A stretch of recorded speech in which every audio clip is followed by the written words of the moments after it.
Doctor Alberto Sols, bienvenido, muchas gracias por estar con nosotros. Añadamos para completar un poco esta ficha sinóptica que, según numerosos investigadores de dentro y de fuera, el trabajo de Sols tiene entidad suficiente desde hace mucho tiempo para obtener un premio Nobel. Dirige el Departamento de Bioquímica de la Universidad Autónoma de Madrid. Es uno de los investigadores españoles que tuvieron posibilidad de elegir y, en vez de optar por el extranjero, optaron por investigar en su patria. Se habla de que usted, por ejemplo, cuando estuvo estudiando, primero en Oxford con una beca, más tarde en Washington por varios años, ¿no? En San Luis, en la Universidad Washington. En la Universidad Washington de San Luis, estado de Missouri. A orillas del río, el famoso río Mississippi. Del famoso Mississippi. En esa universidad en esa ciudad tuvo usted oportunidades de quedarse a seguir investigando, sí. Y sin embargo usted prefirió volver a su patria. Sí, quise intentar hacer una labor en mi patria. Pero usted tenía allí todo en su mano, sí. La tentación era muy grande. Sí, yo cedí 2 años de mi vida, yo volví dispuesto a estar en España intentando trabajar y no volver a América en al menos 2 años.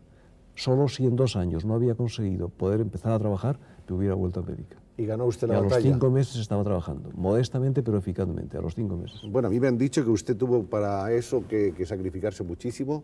Creo que se vino usted yo de tenía América. Poco apetito, yo era más delgado entonces que ahora y vivía de poco. Me han dicho que se vino usted prácticamente sin un céntimo. Sin un céntimo. No tuve para pagar el taxi. Llegó usted Literalmente a España. se me acabó el dinero en el tren. Hablemos un poco de usted, doctor. Usted nació en Sax. Nací en Sax. Que es un pueblecito. Un pueblecito de la provincia de Alicante. De la provincia del de Alicante. Reino de Valencia. Hace de eso más o menos 50 y tantos años. 50 y tantos años. Su padre creo que era notario. Mi padre era notario. Mi padre era notario de pueblo, que se casó con la hija del médico del pueblo, se marchó a otro pueblo y allí nací yo. ¿Y entonces cómo se fue revelando esa vocación científica? Parece ser, de muy niño yo tenía unas aficiones, digamos, paracientíficas dentro de lo que cabe. Mi familia habla de los inventos, hablaba de mis inventos. Cosas familiares, anecdóticas, pero algo debía haber en germen. ¿Qué inventaba usted entonces cuando era un niño? Pequeños trucos, mejoras caseras, pequeños artilugios.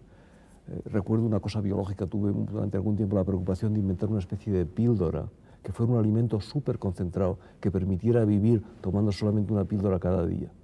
Si tenemos un Napoleón, un Wagner, un Mozart, un Einstein, estoy citando nombres muy diversos, algunos de los cuales acaso no interesen, y queremos que no se extinga, ¿podemos hacer que antes de morir Einstein tengamos un nuevo Einstein asegurado? Está tocando usted una cosa muy delicada. Es probable que sí, no es seguro que sí, pero es probable que sí. En ranas se ha conseguido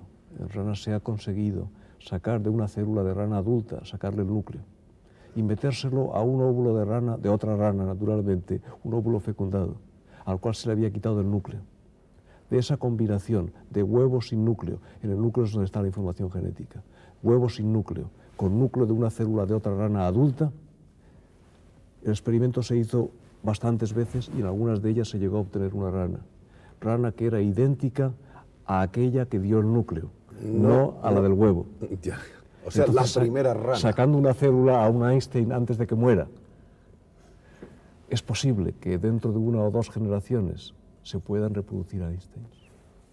Pero eso equivale a un circuito de intercomunicación es una circuitería de cibernética molecular, literalmente.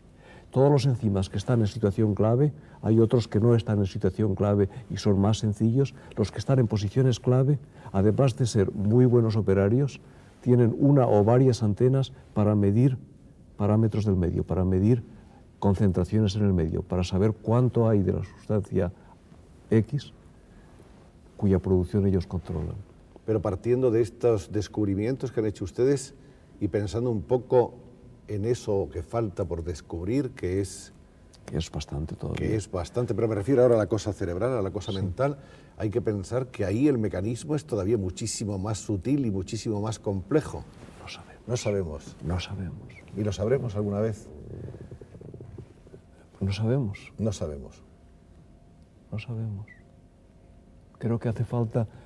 Yo supongo que sí, pero a lo mejor tarda un siglo en haber un super Einstein de la biología que descubra la relatividad intelectual, no lo sé, algo así. No es previsible que se llegue simplemente porque haya más gente que trabaje más. Así se dominará el cáncer, pero no se descubrirá como pensamos. Y desde la época del siglo XVII, desde la época de Galileo, es cuando empezó a nacer la ciencia y ha crecido autocatalíticamente. Y aquí, concretamente en España, recuerdo que Ochoa decía también en uno de esos estudios en los que le menciona usted, que en España la bioquímica empezó más o menos de una manera prometedora y de pronto se colapsó y desapareció, acaso por la guerra, sí. Y que después es usted el hombre que vuelve a tomarla, que vuelve a redescubrirla y que le da el gran empellón. Yo tuve la suerte, coincidió con el florecer de los tiempos. En la década de los 50 la bioquímica se puso de moda. Entonces yo tuve la suerte, cuando yo empecé a trabajar precisamente aquí, como se estaba poniendo de moda la bioquímica, muchas de las mejores, bueno, algunas de las mejores cabezas de la gente joven quisieron trabajar conmigo.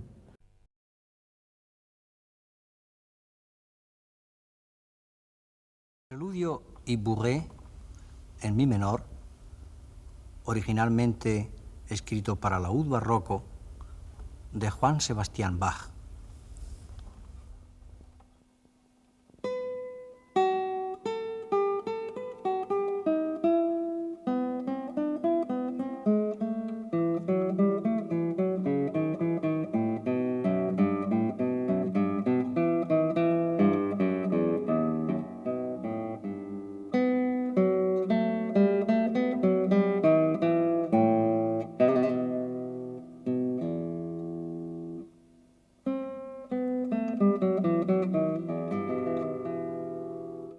Así de maravillosamente suena la música de Juan Sebastián Bach, transcrita a la guitarra e interpretada por el maestro Narciso Yepes. Gracias, maestro, por venir a estar con nosotros esta noche. Mucho gusto. Y por darnos su música en profundidad, esa música que tanto emociona, que tanto conmueve a los públicos del mundo. Maestro Narciso Yepes, podríamos decir que la vida y la obra de un hombre, y sobre todo de un hombre como usted, que ha tenido que viajar y enfrentarse con tantos públicos dispares, está muy unida a la geografía.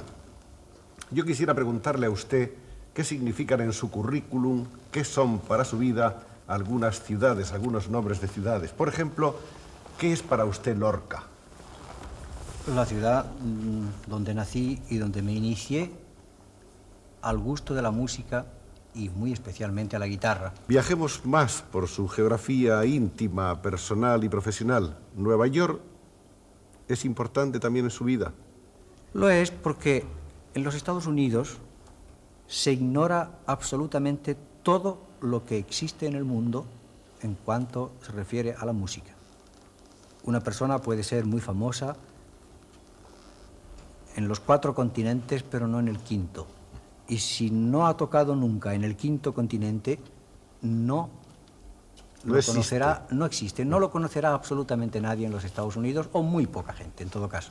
Es decir que ir a los Estados Unidos y el concierto en Nueva York es también un hito en la carrera de un artista. Esas tierras que dibuja el maestro Benjamín Palencia son unas tierras que parece que están ahí de verdad, que dan ganas de cogerlas, de tocarlas. Yo me dedico al paisaje porque el paisaje me da más, tiene más mundo, tiene más universalidad y además más riqueza de color, más juego. Yo empecé pintando figura hasta los 30 años, hasta la guerra. Luego tomé un poco de antipatía porque durante el tiempo de la guerra que lo he pasado en Madrid vi cosas tan horrorosas y que no quise tocar la figura más, y entonces me despedí y me dediqué al paisaje. Una preocupación de mí, de siempre, es de precisamente transformar esta coloración un poco triste de la España negra, que se ha hecho mucha literatura sobre esto, y yo siempre me he preocupado desde muy joven de a ver si puedo dar alegría al color español, no tocando a este punto de la gama triste. Tengo una paleta muy reducida de 6 colores, exclusivamente. No soy muy rico porque tampoco el demasiado pasarse, es demasiado rico muchas veces la pintura, se hace decorativa y se hace bonita.